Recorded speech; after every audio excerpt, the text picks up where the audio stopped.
তো দেখো হাসপাতালে ভর্তি হয়ে গেছি। নাকের কানের চুড়ি শাঁখা পলা সমস্ত কিছু খুলতে হচ্ছে, এমনকি হাতে নেল পালিশ থেকে রিমুভার দিয়েও তুলতে হচ্ছে। তো বেডে হেলান দিয়ে বসে আছি, আর ওদিকে শুয়ে রয়েছে। হাতে দেখেছো চ্যানেলটা। Hello guys, good morning. কেমন আছো তোমরা সবাই? আশা করি অনেক ভালো আছো। আমার ব্লগে তোমাদের অনেক অনেক স্বাগত, অনেক অনেক ভালোবাসা। তো আজকে হচ্ছে বৃহস্পতিবার, আর এখন বাজে সকাল 8:30। তো 8:30তেই আমি আমার ব্লগটা স্টার্ট করলাম, কেননা আজকে সারাদিনে আমি টাইম পাবো না।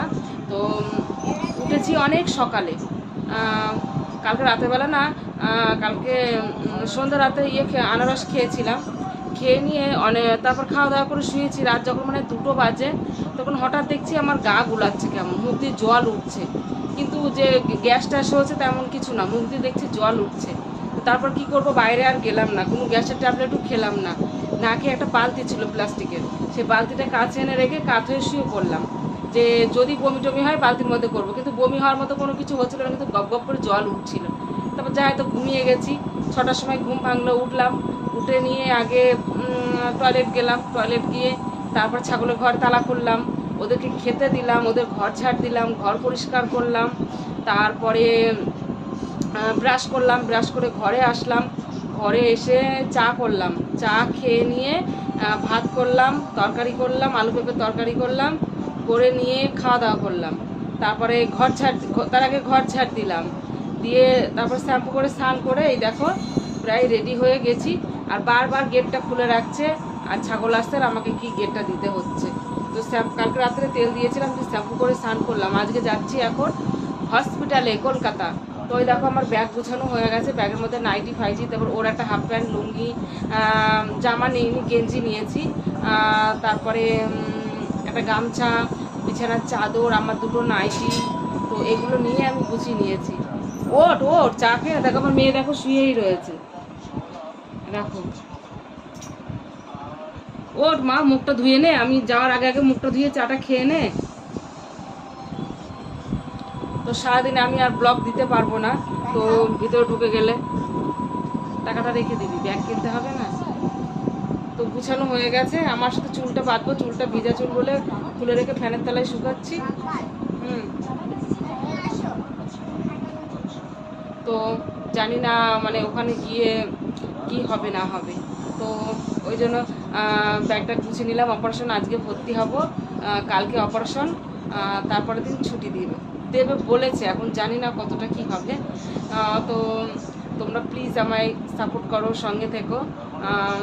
ভগবানের কাছে আমার জন্য একটু আশীর্বাদ করো, যারা যারা আমায় অনেক অনেক ভালোবাসো। আমি জানি তোমরা অনেকেই আমায় ভালোবাসো, অনেক ভালোবাসো। তো তো আমি জানি তোমরা আমার জন্য ঠাকুরের কাছে আশীর্বাদ চাইবে আমার জন্য। তো যাই হোক, বেশি দেরি না করে দেখি যদি ওখানে গিয়ে তোমাদের সঙ্গে দেখাতে পারি। আশা করি হয়তো পারবো না, কেননা অন্যদিন যদি বা পারি, আজকে সঙ্গে সঙ্গে যাব, ওখানে গিয়ে কাগজপত্র জমা দেব, জমা দিয়ে তো তারপর ভর্তি নিয়ে নেবে। আর যদি পারি ব্লগটা আমি এখন পোস্ট করব না। আমার রাতের 1 গ্লাস লিকুইড খাবারটা খেতেও পারছি না। হাতটা এমন করে চ্যানেলটা করেছে, হাতটা ভাঙা যাচ্ছে না, বিচ্ছিরি খেতে। এটা খেয়ে থাকতে হবে সারা রাত। তারপরে মেরে দিলাম। ওদিকে ও শুয়ে রয়েছে, ঘুম আসছে না, লাইট জ্বলছে।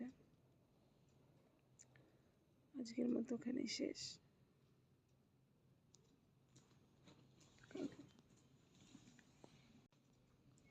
দেখো পেশেন্টদের শোয়ার জন্য একটা বেড, দিনের বেলা চেয়ার করে রাখে, রাতের বেলা টেনে বেড করে নেয়। আর আমার চ্যানেলটা দেখো এমন করে করেছে, হাত ভাঁজ করতে পারছি না, খুব কষ্ট হচ্ছে। স্যালাইনগুলো কি বড় বড়, পেশেন্ট আবার মেশিন ঝুলিয়ে রেখেছে। সকাল হোক, সকালবেলা আবার শ্যাম্পু দিয়েছে, সেই শ্যাম্পু দিয়ে অল বডি চান করতে হবে। তো যাই হোক, সবাই ভালো থেকো, গুড নাইট।